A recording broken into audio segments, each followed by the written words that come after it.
This is a stimulus update and daily news report. There is so much stimulus news coming out on an hourly basis. I just sifted through hours of information just so I could give you the essential need to know info. So when it comes to hazard pay, some counties and cities are demanding hazard pay. Some will pay it out. I'll let you know what's going on there. There is an eviction tsunami about to happen within 2 weeks. I'll let you know of the current renters assistance and mortgage assistance programs that are free. I'll show you the resources for that.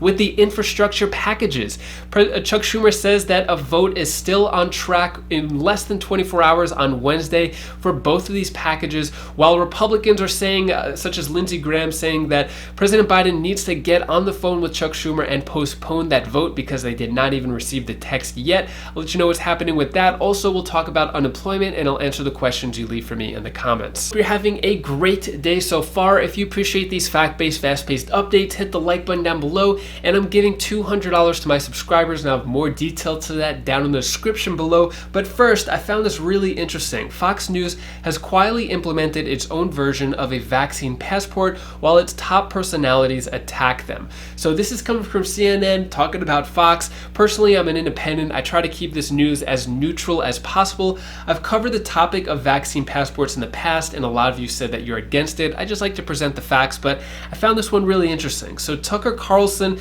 has called the idea of vaccine passports the medical equivalent of Jim Crow laws. But on the other hand, Fox News, the building actually, has incorporated vaccine passports for its workers to get into the building. So I find it really interesting there. Let me know your thoughts on this down in the comments below. Is there any hypocrisy here, or is this just business as usual as a lot of companies are doing this? Is CNN trying to take a jab at Fox? Let me know your thoughts on this down in the comments below.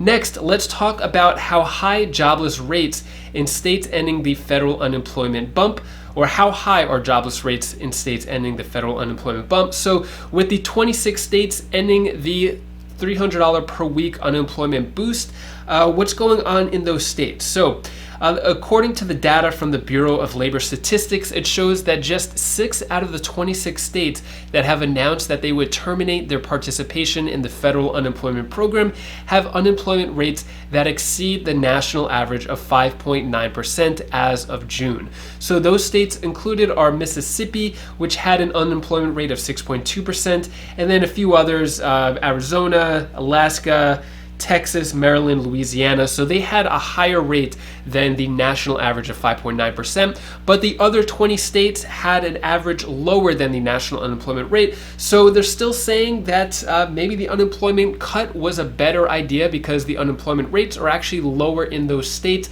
Let me know your thoughts on that. Do you think it was a good idea to cut the $300 per week boost? Are more states going to continue their lawsuits? So far, no new lawsuits, just Florida, Indiana, Maryland, Texas, Oklahoma are the latest one so far. And in terms of the eviction moratorium and what's going on with that, so shelters prepare to help as end of federal eviction moratorium draws near. And there is no more extensions for the eviction moratorium. It's set to end at the end of July. No extensions. It's not going to be extended anymore. Some states and counties are extending it, but on the federal level, it's not, which means a lot of people are going to be evicted because it's been happening for a while. They call it the eviction tsunami. So a lot of local shelters are getting prepared, trying to assist thousands of potential homeless individuals that may enter each of these shelters. It's going to be a big mess. If you're not on the brink of eviction, rental assistance programs could still help you. I'm going to talk about that in a moment. But first, Biden's stimulus set aside $50 billion to help renters facing eviction, but just 4% of that has gone out. This is what you call incompetence, government incompetence. These systems are so bureaucratic and bulky that all this money, $50 billion, did not go to all these people, which is going to cause probably one of the worst eviction crises ever. It's been extended for a few months, so there's been band-aids been put on it. But this rental assistance program was supposed to help it. And I feel really bad, especially since I've been promoting these rental assistance programs and they're just too slow to get the money out. So in terms of rental assistance programs, if we look here on the nlihc.org, even if you're not on the brink of eviction, these applications are still open. You could look according to your state and counties. All of them are still accepting applications, and you could still get up to 12 months of rent as well as back rent covered and future rent. And then if you're looking for mortgage assistance, if you go to ncsha.org, you could find your state and go to your local or your state housing agency and apply for mortgage assistance that way. There's $10 billion. Next, let's talk about craziness with the infrastructure. So Chuck Schumer sets Wednesday vote to begin Senate debate on infrastructure deal. So it's not clear his gambit will work. It will require 60 votes to break a filibuster, and Republicans are reluctant to move forward until a bill is finalized. At this point, filming this on Tuesday, July 20th, just less than 24 hours before this vote, and I constantly keep refreshing to see if a bill has been written or text has been presented. So far, it hasn't.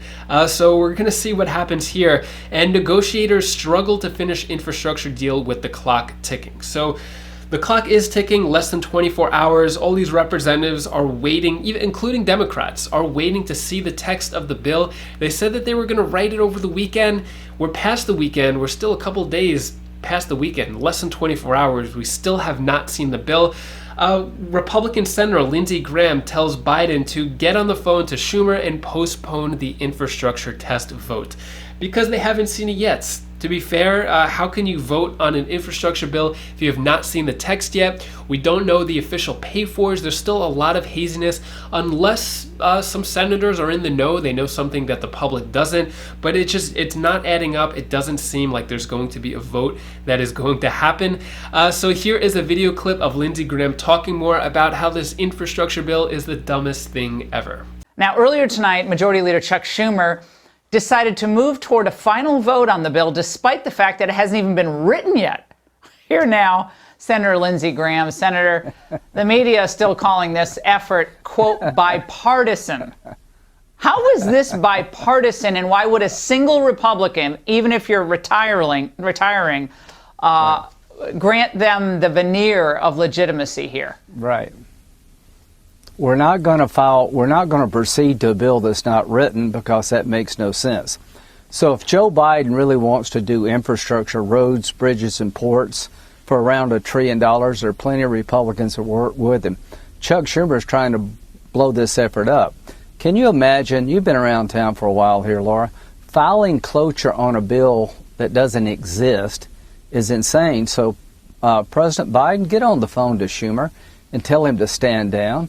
Tell him that you're undercutting an effort to find common ground on infrastructure regarding roads, bridges, and ports. You can tell Schumer to stop, whether he will or not, I don't know, but you should at least try to stop him from blowing this up. Well, Amy Klobuchar kind of gave away the game. Watch. Yeah. What you can do with infrastructure, which is not in the bipartisan package, and I'm glad they're continuing to negotiate and make progress. What you can do is put election infrastructure in there. You could tie it to certain things as incentives for states to do same-day registration, to do the mail-in balloting. Okay, mail-in ballots. That's part of infrastructure. That really helps What? roads and bridges, right? Yeah. So this is a power grab. The $3.5 trillion Democratic infrastructure package has got not a damn thing to do with infrastructure. They're wanting to put amnesty in the infrastructure bill.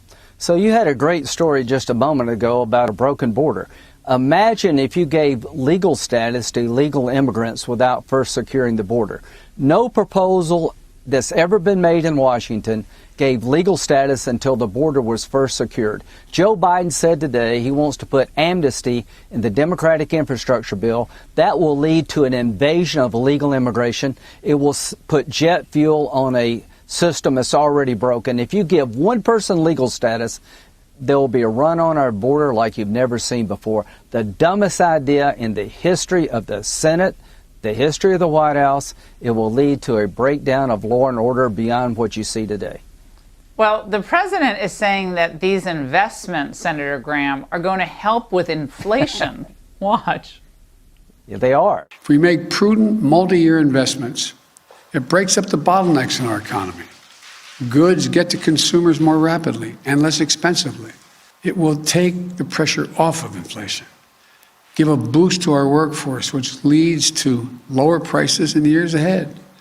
So if your primary concern right now is inflation, you should be even more enthusiastic about this plan. So obviously, Lindsey Graham and Republicans are not too happy with what's going on, how Chuck Schumer is handling it. Chuck Schumer is the boss. He's the Senate majority leader for the Democrats and the Senate. So basically what he says goes. I think he kind of bit off a little more than he could chew in this situation. It's hard to move a bill forward or multiple bills forward if no one knows what's in it. Let me know your thoughts on this.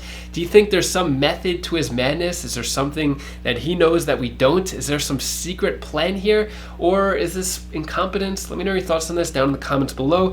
Next, let's talk about how Florida first responders and teachers are going to get $1,000 stimulus checks. So these are supposed to go out coming in August. These are just in Florida. A few other states are doing similar things like this. In terms of fourth stimulus check, the $2,000 per month to every American petition is currently at 2,660,000 signatures so far, and a lot of people are still waiting to hear what's going on with a fourth stimulus check. There has been no definitive answer of whether it's going to be a definite yes, a definite no. When asked the White House, they're saying that they're open to it. A lot of senators, Democrats mainly, are just saying, hey, we need a fourth stimulus check, and writing letters to President Biden, but no response back, at least in letter form. So we're still waiting to hear on that in terms of a fourth stimulus check. And when it comes to hazard pay, some are saying that all grocery store workers deserve hazard pay boost because of what's going on with COVID cases. And in New York, city healthcare workers demand hazard pay for pandemic work. So this is 18,000 city healthcare workers are demanding hazard pay.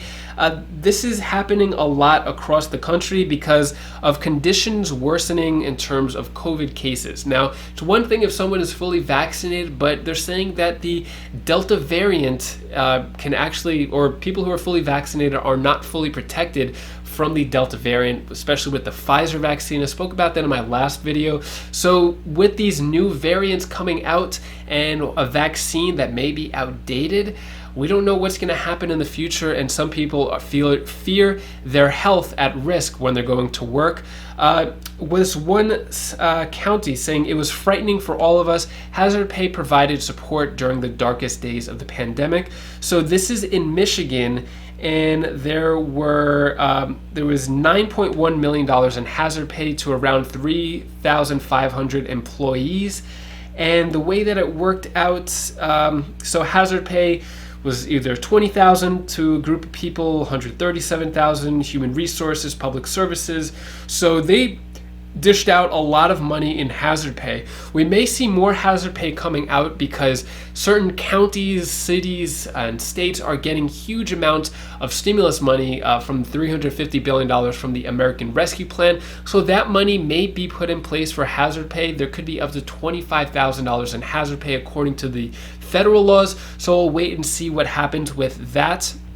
Next, I'm going to answer the questions you leave for me in the comments. Alan Chappell asks, what about the janitorial staff? They have to clean the schools. So I think this is referring to the stimulus checks that were going to multiple states, not just Florida, but I think it was Georgia, Texas, Tennessee, and one other. So teachers are getting $1,000 checks. It also said bus drivers and cafeteria staff. I agree. I think janitors should get something too, especially since they're cleaning. It would be really messed up if all the teachers get it and the janitors don't. Next question, Melody Owens. Do you know why my stimulus has not come yet? So I'm not sure which stimulus check you're referring to. The third one, you would have to wait. If you didn't receive it, you're going to have to wait till next year to do rebate recovery credit, claim that. If you didn't receive the first or second, almost nothing you could do about it as of now. Next question comes from Laurel Hartman. I didn't get my child tax credit. Will they take it for child support? I haven't heard that they're going to take the child tax credit for child support. I think it is protected from that. If you haven't received it yet, most likely it's going to be mailed out.